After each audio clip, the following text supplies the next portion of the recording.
오늘 함께 볼 하나님의 말씀은 요한계시록 3장 14절에서 22절 말씀입니다. 신약성경 402면에 있습니다.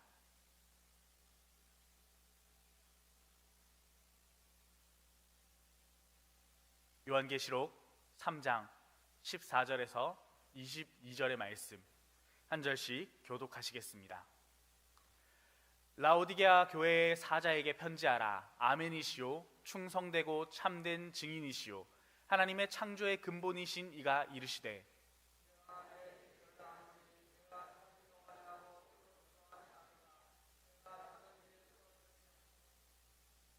내가 이같이 미지근하여 뜨겁지도 아니하고 차지도 아니하니 내 입에서 너를 토하여 버리리라.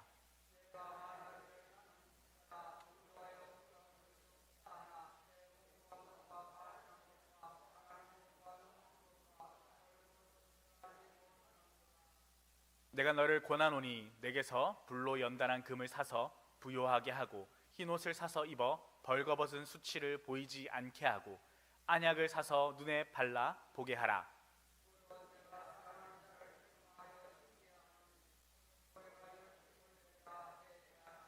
볼지어다 내가 문 밖에 서서 두드리노니 누구든지 내 음성을 듣고 문을 열면 내가 그에게로 들어가 그와 더불어 먹고 그는 나와 더불어 먹으리라.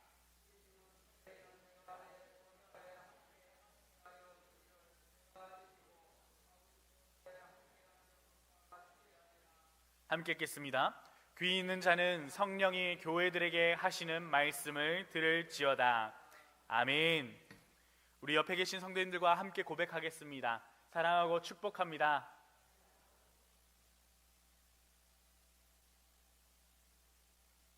온 나라가 위기 상황에 있습니다. 최근 들어서는 건조한 날씨로 인하여 전국이 화재로 들끓었습니다. 또 며칠 전만 해도 우리 대구는 함지산 부근에 있는 곳에서 화재가 일어나서 며칠째 화재에 대한 위기를 경험하였습니다.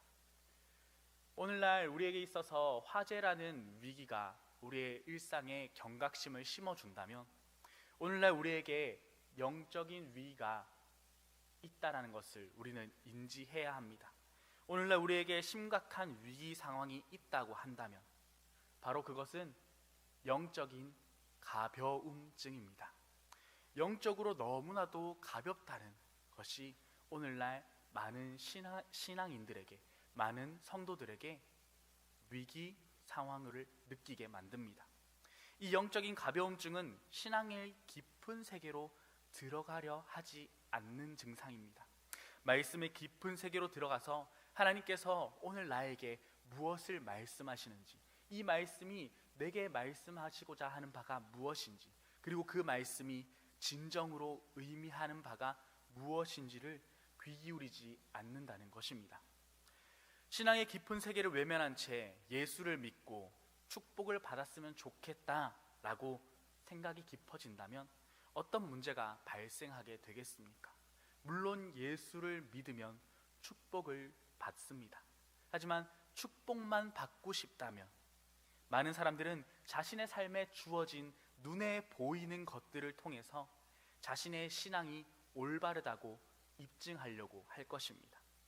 그 결과 하나님과 사람 앞에서 이렇게 자랑하게 될 것입니다.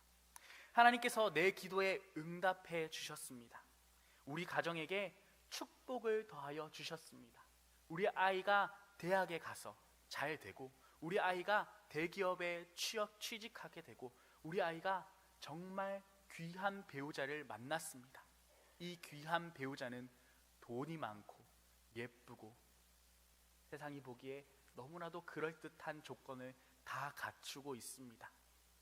하나님께서 우리 가정에 이런 축복을 주셨습니다 라고 고백을 하게 될 겁니다. 그러나 신앙은 단지 우리의 필요에 따라 하나님을 찾고 또 다시 우리가 그분을 필요할 때까지 하나님을 하늘에 기다리시도록 그저 내버려 두는 것이 아닙니다. 마치 AS 센터처럼 내가 필요로 할 때만 급하게 찾아가서 하나님 제발 우리의 삶의 이 문제를 고쳐주십시오 라고 AS 센터에 기다리는 것처럼 그렇게 하나님 앞으로 나아가는 것이 우리의 신앙이 아니라는 것입니다. 신앙의 출발은 하나님께서 스스로 찾아갈 수 없는 죄인들을 하나님께서 직접 먼저 찾아오신 것에 있습니다. 그리고 하나님이 누구인가 하는 것을 스스로 먼저 말씀하시고 그 절대적인 음성을 듣게 되는 것이 바로 신앙의 출발입니다. 그리고 하나님의 말씀을 단순히 귀로 듣고 그리고 눈으로 보는 것에 그치는 것이 아니라 묵상하게 될 때 주님은 우리에게 더욱더 놀라운 은혜를 더하여 주십니다. 묵상이 무엇입니까? 깊이 생각하는 것입니다. 시편 기자는 150편의 시편 중에 가장 처음으로 복이 있는 사람에 대하여 기록하고 있습니다. 시편 1편 1절과 2절 말씀을 우리 함께 같이 읽어보도록 하겠습니다. 함께 읽겠습니다. 복 있는 사람은 악인들의 꾀를 따르지 아니하며 죄인들의 길에 서지 아니하며 오만한 자들의 자리에 앉지 아니하고 오직 여호와의 율법을 즐거워하여 그의 율법을 주야로 묵상하는도다. 아멘. 여기서 묵상하다라는 뜻은 두 가지 뜻을 가지고 있습니다. 첫 번째는 찾아 헤맨다라는 뜻이고 두 번째는 반복하다라는 의미를 가집니다. 찾아 헤맨다는 의미로서 굶주린 짐승을 생각해 보시면 좋을 것 같습니다. 굶주린 가운데 있는 들짐승들은 배고픔을 채우기 위해서 밤새도록 숲속을 들판을 광야를 헤매입니다. 우리도 배가 고프면 역시 쉽사리 잠에 들지 못하지 않습니까? 들짐승도 배가 고프면 잠을 이루지 못하고 먹이를 얻기 위해 그 해가 질 때까지 또 해가 져서까지도 헤매인다는 의미입니다. 그리고 반복하다는 뜻은 소들이 음식을 먹을 때를 생각해 보십시오. 입에 넣고 우걱우걱 씹고 난 다음에 꿀꺽 삼키는 것이 아니라 입에 넣어 삼킬 듯 말 듯 다시 되새김질하는 일을 반복합니다. 이러한 과정이 바로 묵상입니다. 그 배고픔을 채우기 위하여 그 갈증을 채우기 위하여 하나님의 말씀을 계속해서 반복적으로 생각하고 되새김질하는 것이 바로 묵상입니다. 그러나 많은 사람들이 하나님의 말씀을 깊이 있게 묵상하고 싶어 하지 않습니다. 하나님의 말씀에 대해 기대감을 가지지 않기 때문입니다. 그 결과 이러한 신앙생활은 언제나 잘못된 자기 만족과 어리석음을 가져다 줍니다. 하나님 앞에 자신은 정직해질 수 없고 영적인 상태를 정확하게 진단할 수 없게 되어지는 것입니다. 오늘 본문은 라오디게아 교회에게 하신 말씀입니다. 이 라오디게아 교회는 믿음이 있는 것도 아니고 없는 것도 아니었으며 열심을 내는 것도 아니고 열심을 내지 않는 것도 아니었습니다. 그렇다고 헌신을 하는 것도 아니었고 헌신을 하지 않는 것도 아닌 그야말로 뜨뜻미지근한 신앙을 가진 교회가 이 바로 라오디게아 교회였습니다. 주님께서는 이 라오디게아 교회에게 말씀하십니다. 그냥 말씀하신 것이 아니라 아주 혹독하게 책망의 말씀으로 기록하십니다. 이 교회는 다른 7개의 소아시아의 7교회보다 경제적 어려움이 있거나 환난을 당하는 것도 아니었습니다. 이단들이 와서 교회 안의 문화를 어지럽게 하는 것도 아니었습니다. 그럼에도 불구하고 주님께서는 라오디게아 교회를 향하여 아주 강력하게 책망하십니다. 내 입에서 너를 토하여 내치리라. 오늘 주님께서는 라오디게아 교회를 향하여 그처럼 좋은 조건을 가지고 있으면서 얼마나 주님을 위해서 충성할 수 있고 하나님 나라의 복음을 위해 쓰임받아야 할 텐데 뜨뜻미지근하여 있으나 마나한 신앙생활을 하고 있는 라오디게아 교회를 향하여 말씀하십니다. 사랑하는 성도 여러분, 오늘 라오디게아 교회를 향한 이 말씀이 저와 여러분들을 향한 말씀인 줄 믿을 수 있기를 소망합니다. 귀 있는 자는 성령이 교회들에게 하시는 말씀을 들을지어다 라고 오늘 22절 말씀에 기록합니다. 들짐승이 굶주림에 있어서 밤을 헤매며 허기짐을 찾는 것처럼 오늘 하나님의 말씀에 집중하여 은혜 받을 수 있는 시간 되기를 간절히 소망합니다. 함께 15절 16절 말씀을 같이 읽어보기 원합니다. 15절 16절 말씀입니다. 함께 읽겠습니다. 내가 내 행위를 아노니 내가 차지도 아니하고 뜨겁지도 아니하도다. 내가 차든지 뜨겁든지 하기를 원하노라. 내가 이같이 미지근하여 뜨겁지도 아니하고 차지도 아니하니 내 입에서 너를 토하여 버리리라. 아멘. 함께 저를 따라 하시겠습니다. 신앙의 온도를 확인하라. 요한계시록 2장과 3장에는 소아시아 7교회에 대한 주님의 말씀이 기록되어져 있습니다. 7교회 가운데는 책망을 받은 교회도 있고 칭찬을 받은 교회가 있습니다. 앞서 말씀드렸듯이 가장 책망을 받는 교회, 책망만 기록된 교회가 바로 이 라오디게아 교회입니다. 사대교회는 살았다 하는 이름은 있으나 죽은 자로다 라며 책망하셨지만 옷을 더럽히지 아니한 거룩한 자들이 있다고 칭찬 역시 받았습니다. 다른 교회들도 주님께 책망받긴 했지만 칭찬이 있어 위로가 있었던 교회였습니다. 그러나 오늘 말씀의 라오디게아 교회는 칭찬이 없고 책망만 받았다는 것이 우리가 참 주목해 보아야 할 부분입니다. 그렇다면 이 라오디게아란 도시는 어떤 도시일까요? 이 라오디게아란 도시는 빌라델비아로부터 남동쪽에 한 65km, 70km 정도 떨어진 도시입니다. 이 라오디게아는 계곡 사이에 위치하고 있는데 세 개의 도시가 밀접해 있습니다. 북쪽에는 히에라볼리라는 도시가 있고 남쪽에는 골로세라는 도시가 붙어 있었습니다. 이 도시들에는 바울의 동역자인 에바브라가 복음을 전하기도 했습니다. 이 도시는 안티오쿠스 2세가 건립했을 때 그의 아내의 이름을 따라 왕비의 이름을 받은 도시입니다. 세 개의 도시가 인접해 있고 왕이 건립했으며 심지어 너무나도 특별하게 왕비의 이름을 받은 도시, 그 도시가 바로 라오디게아 도시입니다. 앞서 설명된 특징들만 봐도 이 도시가 어떤 분위기일지 또 재정의 상태가 어떨지 쉽사리 짐작할 수 있습니다. 토양도 비옥하고 주요한 무역로가 인접 도시들과 연결되어 있기 때문에 상업과 행정의 중심지가 되어서 경제적으로 매우 번성했던 도시입니다. 또 이후에는 로마의 통치를 받아서 특별히 여러 가지 산업이 발달했는데 금융업과 직물산업과 의료사업이 발달했던 도시입니다.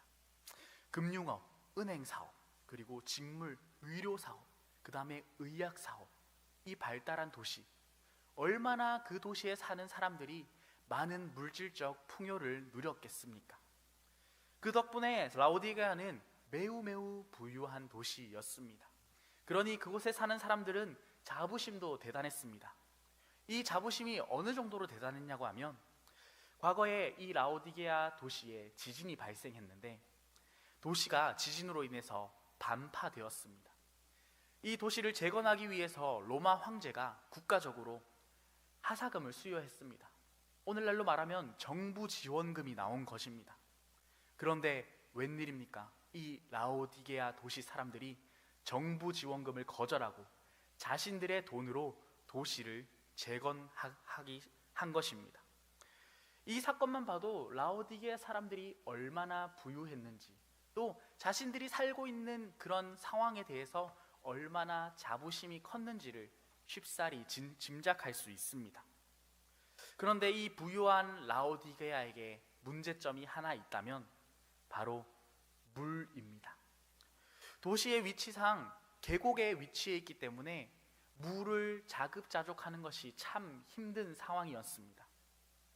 그래서 근처에 있는 도시에 물을 공급받아야 했습니다. 멀리 있는 도시에다가 수로를 설치하여 히에라볼리와 그리고 골로새에게서 양쪽에서 물을 공급받습니다.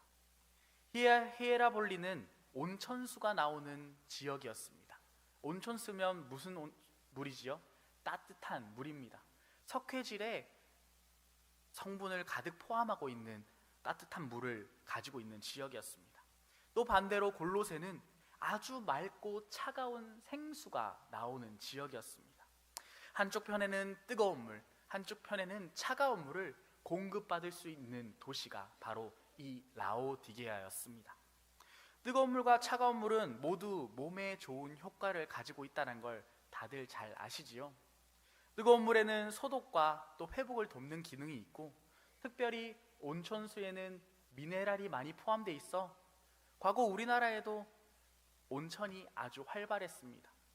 요 조금만 넘어가면 청도만 가기만 해도 온천이 유명하지요. 맑고 차가운 물은 몸을 자극하고 몸의 세포들을 각성시켜서 근육을 보완하는 역할을 하기도 합니다. 히엘라볼리의 뜨거운 온천수와 골로새의 차가운 물이 라오디게아까지 수로로 배달되었습니다. 그런데 그 수로가 오늘날처럼 깨끗하고 유지가 잘 되고 소독이 잘 된 상태로 관리되었다면 참 좋았을 텐데, 오늘날이 아니고 그저 관을 깔아놓은, 길을 만들어 놓은 수로다 보니 이 물이 11km나 되는 먼 거리에서 운반되다 보니 이 물이 오염되기 시작하는 것입니다. 11km 정도 떨어진 라오디게아까지 가까이 오면서 뜨거웠던 온천수는 뜨거움을 잃어버려 미지근한 물이 되고, 차가웠던 골로새의 물은 점점 뜨거워져서 따뜻해져서 미지근한 물이 된 겁니다. 근데 이 온도차가 뜨거운 물이 미지근하게 되었다는 것이, 차가운 물이 미지근하게 되었다는 것이 오늘날 우리에게 있어서는 크게 와닿지 않습니다. 왜냐하면 우리는 건강을 위해 정수물을 마시는 시대이기 때문입니다. 하지만 이 뜨거운 온천수가 미지근하게 되었다는 것, 차가운 맑은 생수가 미지근하게 되었다는 것은 당시 라오디게아와 7 교회의 사람들에게는 너무나도 절실하게 깨닫게 되는 상황이었습니다. 뜨거운 온천물이 미지근하게 되어지면 식수로 사용할 수도 없고 또 생활용수로 사용할 수도 없다고 합니다. 왜냐하면 그 안에 석회 물질이 있기 때문에 어느 곳에도 사용할 수 없어서 쓸모없는 물로 그저 버려지게 된다고 합니다. 차가운 물이 미지근하게 되어지면 어떻게 될까요? 생수를, 저는 집에서 얼음물 가득 담은 냉수를 너무나 좋아하는데요, 냉수를 가득 받아 놓은 상태로 하루가 지나고 나면 그 얼음물이 다 녹아 미지근해집니다. 그 미지근한 물을 먹을까요? 안 먹을까요? 버리고 새로운 얼음물을 정수기에서 받아 먹습니다. 왜냐하면 찝찝하고 오염된 것을 걱정하기 때문입니다. 이처럼 미지근하게 변해버린 물은 사용되어지지 못합니다. 왜냐하면 그 본질을 잃어버려 기능을 상실하고 변질되었기 때문입니다. 오늘 주님께서는 그저 너희가 미지근해졌다, 너희가 온도를 잃어버렸다 고 책망하시는 것이 아니라 너희가 변질되었다 라고 라오디게아 교회의 상황을 빌어서 라오디게아 교회를 책망하고 있는 것입니다. 물은 앞서 말씀드렸듯이 우리의 몸을 건강하게 합니다. 우리의 인체에 중요한 효과를 미칩니다. 건강을 위해서 물을 많이 마시라고 우리는 많이 듣습니다. 왜냐하면 우리의 인체의 구성의 75%가 물로 이루어져 있기 때문입니다. 물은 우리의 몸속에 들어가 영양분을 전달하기도 하고 산소를 공급하는 역할을 합니다. 물론 대부분 피를 통해서 이 산소를 공급하지만 물이 부족하게 된다면 여러 가지 영양분과 산소가 제대로 공급되어지지 않아서 결국에는 당뇨나 합병증을 일으킨다고 합니다. 뜨거운 물은 뜨거운 물대로 우리를 유익하게 하고 차가운 물은 차가운 물대로 우리 몸을 유익하게 합니다. 하지만 이 뜨거운 온천물이 뜨거움을 잃어버려 변질되면 그 원래의 의미대로 사용될 수 없고, 차가운 물은 결국 꺼려지게 되어 바닥에 버려지게 되는 결말을 맞이합니다. 오늘 주님께서는 이러한 배경 속에서 라오디게아 교회의 성도들을 향하여 미지근하여 뜨겁지도 않고 차갑지도 아니하니 내 입에서 토하여 내버리리라 라고 말씀하십니다. 무슨 뜻입니까? 미지근한 신앙은 결코 주님께 쓸모가 없다는 것입니다. 온천수가 식어서 미지근하여 온천수의 역할을 다하지 못하듯이, 냉수가 뜨거워져서 그 냉수의 역할을 다하지 못하듯이, 미지근한 신앙은 결국 그 역할을 제대로 할 수 없다는 것입니다. 사랑하는 성도 여러분, 주님이 말씀하시는 것처럼 우리의 신앙생활 속에서 미지근한 신앙은 쓸모가 없습니다. 하나님께 쓰임 받을 수 없습니다. 미지근한 신앙은 하나님께서 독생자를 아끼지 아니하시고 우리에게 보내주신 그 뜨거운 사랑과는 관련이 없습니다. 자신의 몸을 우리를 구속하시기 위하여 그 보배로운 피를 흘리시고 거룩한 산제물이 되신 그 주님의 사랑과는 전혀 거리가 먼 것이 바로 이 미지근한 신앙입니다. 뜨겁다, 차다라는 것은 단순한 온도 변화가 아니라 하나님의 말씀에 대한 반응입니다. 성령으로 기록된 하나님의 말씀이 우리의 심령 가운데 들려지게 될 때, 그것이 깨달아지게 될 때 우리는 믿음으로 반응할 수밖에 없습니다. 마음속에 감동이 있고 절망과 고난 속에 용기가 살아나며 뜨거운 소망을 가지게 되는 것입니다. 영적으로 살아있는 감각이 있을 때, 하나님의 말씀을 들을 때 감사와 기쁨이 넘치게 됩니다. 그러나 영적으로 무감각해지면 좋은 것을 좋다고 이야기하지 않습니다. 무감각한 사람에게, 감각이 없는 사람의 피부를 꼬집어 보십시오. 그 사람이 그 아픔을 느낄 수 있는지 말입니다. 영적인 감각이 살아날 때 우리의 심령이 반응하는 줄 믿을 수 있기를 소망합니다. 누가복음 24장을 보면 엠마오로 가는 제자들에게 주님께서 찾아오셨습니다. 그리고 성경을 풀어주십니다. 그때에 영적인 눈이 열리고 마음이 뜨거워집니다. 24장 32절의 말씀에 그들이 서로 말하되 길에서 우리에게 말씀하시고 우리에게 성령을 풀어주실 때에 우리 속에 마음이 뜨겁지 아니하냐. 아멘. 엠마오로 내려가던 두 제자도 주님을 다시 만남으로써 그 실망했던 마음들이 회복되어지고 결국 그들은 부활의 증인으로 살아갑니다. 성령의 감동된 말씀으로 그 말씀을 아멘으로 받을 때 우리의 심령이 뜨거워지는 줄 믿을 수 있길 소망합니다.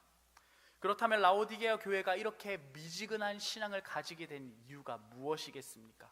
17절의 말씀에 내가 말하기를 나는 부자라 부요하며 부족한 것이 없다 하나 내 곤고한 것과 가련한 것과 가난한 것과 눈먼 것과 벌거벗은 것을 알지 못하는도다. 아멘. 무슨 말씀입니까? 자기 교만근에 빠져서 신앙의 온도를, 자기 신앙의 실체를 알지 못하였습니다. 자신은 나 정도면 이만하면 됐다, 내 신앙생활은 이만하면 됐다 라고 생각하지만 주님이 볼 때는 아니다 라고 말씀하는 것입니다. 심각한 영적 문제를 갖고 있는데도 부요하다라고 자신을 평가합니다. 오늘 주님께서 우리를 어떻게 평가할 것인지 우리 신앙의 온도를 확인할 수 있기를 원합니다.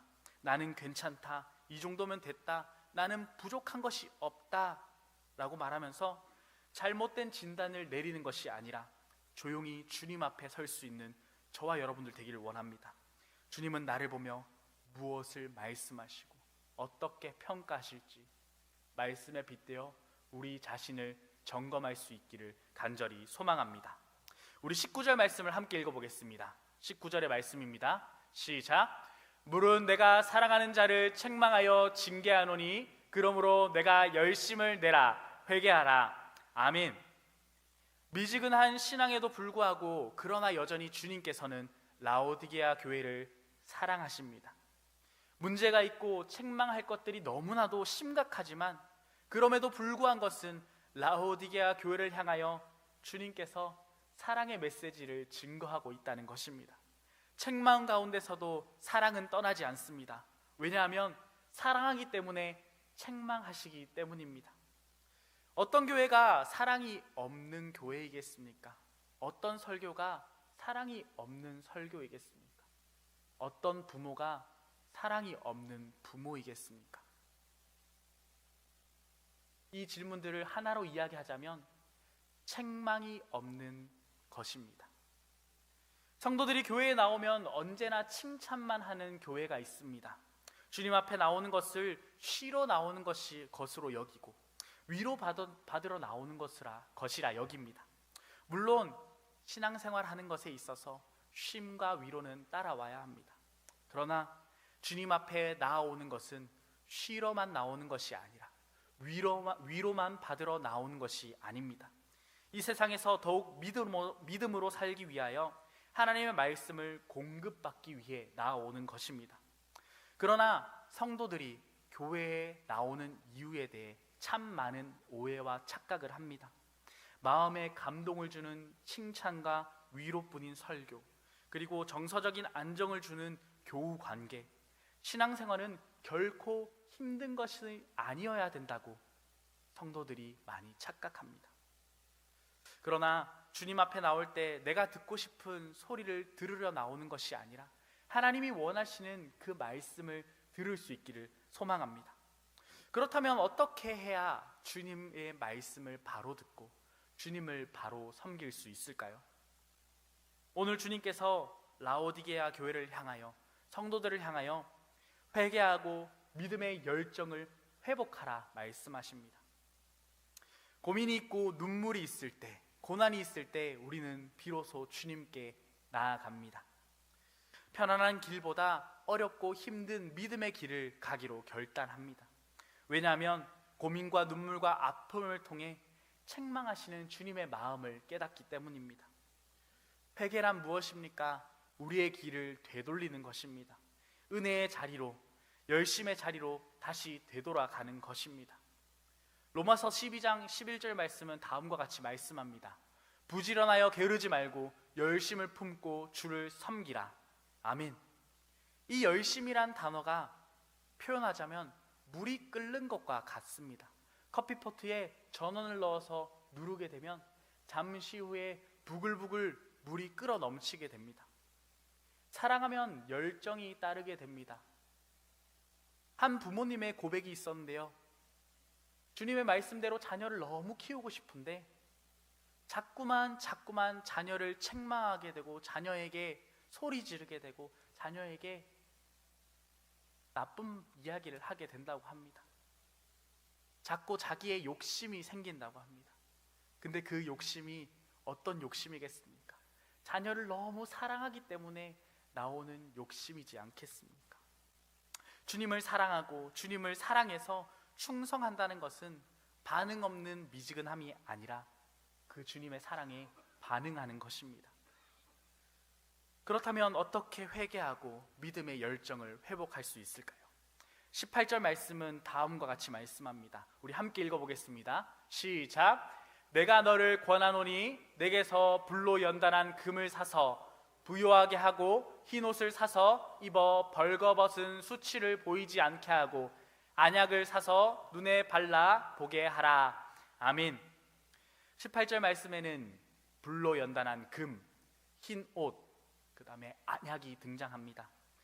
설교의 맨 처음에 말씀드렸듯이 라오디게아 교회에 흥했던 사업이 금융업, 직물산업, 그 다음에 의료산업이었습니다. 예수님께서는 라오디게아 도시를 떠올리면 누구나 생각할 수 있는 이 돈과 옷과 안약을 통해서 그들에게 말씀하신 것입니다. 불로 연단된 금은 그들이 모으고 있던, 저금하고 있던 그 헛된 돈이 아니라 하나님께서 연단하신 순전한 믿음을 가리킵니다. 흰 옷은 세상에 때가 묻지 않은, 그들이 자랑하는 화려하고 아름다운 옷이 아니라 세상에 때가 묻지 않은 믿음의 옷을 입으라는 것입니다. 안약은 그들이 헛된 것을 보지 않고 눈을 깨끗하게 하여 주님께 영적인 회복이 있음을 말씀하고 있는 것입니다. 그들이 붙잡고 있던 그 어떤 것이 그들을 거룩하게 하는 것이 아니라, 순결하게 하는 것이 아니라 주님께 나아올 때만 영적인 회복이 있음을 말씀하고 있는 것입니다. 그리고 주님은 무엇이라 말씀하십니까? 20절 말씀에 볼지어다 내가 문 밖에 서서 두드리노니 누구든지 내 음성을 듣고 문을 열면 내가 그에게로 들어가 그와 더불어 먹고 그는 나와 더불어 먹으리라. 아멘. 지금 주님께서는 문 밖에 서서 미지근한 신앙을 가진 자들을 마음을 두드리고 계십니다. 회개는 마음의 문을 열고 예수님을 우리 인생의 주인으로 받아들이는 것입니다. 우리의 무관심, 게으름 때문에, 우리의 미지근함 때문에 주님께서는 문 밖에 서 계십니다. 그러나 주님께서 우리가 그 문을 열 때에 주님께서는 우리에게 들어와 함께 먹고 나누고 우리와 교제하십니다. 주님과의 친밀한 교제의 자리로 들어갈 때 우리는 다시 열정을 회복할 수 있습니다. 오늘 우리에게는 세상의 성공과 자기 욕심에 붙들려 너무나도 바쁩니다. 주님, 내가 주님을 위해 살겠습니다 라고 이야기하지만 주님을 묵상하기보다, 그 묵상에서 어떻게 살아가야 할지를 고민하기보다 내가 나로 살아가기에 집중하여 너무나도 바쁜 시대를 살아갑니다. 그러다 보니 이 열정은 식을 수밖에 없습니다. 주님께서 문 밖에 서 계시기 때문입니다. 너무 바빠서 주님과 만날 수 없는 삶이 행복한 삶입니까? 다시 회개와 믿음의 열정을 회복할 수 있는 저와 여러분들 되기를 간절히 소망합니다. 불로 연단된 금보다 귀한 순수한 믿음으로 세상의 죄악에 물들지 않는 거룩한 흰옷을 입고 영적인 눈이 열려 날마다 살아계신 주님의 이름만을 드높일 수 있는 저와 여러분들 되기를 간절히 소망합니다. 말씀을 마치겠습니다. 미지근한 신앙은 주님께서 원치 않는 쓸모없는 신앙입니다. 오늘 라오디게아 교회를 향한 주님의 책망을 우리의 말씀으로 받을 수 있기를 소망합니다. 우리의 삶을 회개하고 믿음의 열정을 회복하기 위하여 믿음의 결단과 결심으로 나아가는 저와 여러분들 되기를 간절히 소망합니다.